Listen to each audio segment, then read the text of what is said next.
اللهم صل وسلم وبارك عليه اللهم صل وسلم وبارك عليه وعلى آله واشهد أن لا إله إلا الله وحده لا شريك له شهادة تعرب بها اللسان عما تضمنه الجنان من التصديق بها والإذعان تثبت بها في الصدور من الإيمان قواعد وتنوه على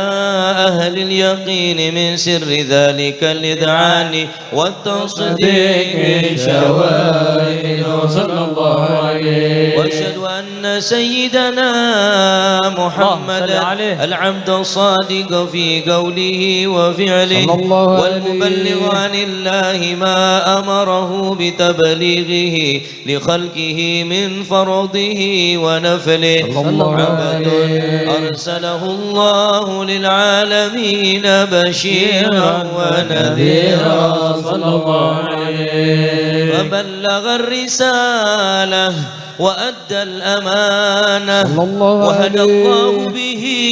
من الأمة بشرا كثيرا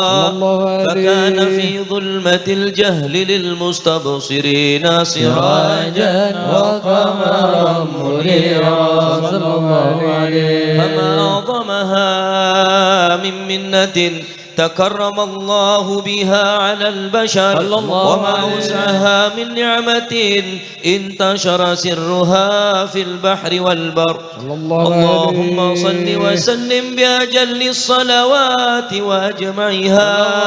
وأزكى التحيات وأوسعها على هذا العبد الذي وفى بحق العبودية صلى الله عليه وبرز فيها في خلعة الكمال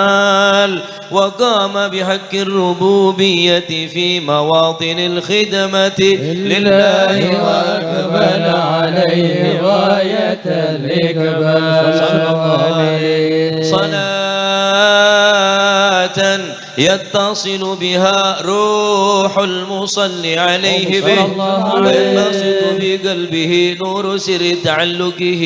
وحبه ويكتب بها بعناية الله في حسبه وعلى آله وصحبه الذين ارتقوا صهوة المجد بقرب صلى الله عليه وتفيأوا ظلال الشرف الأصلي بوده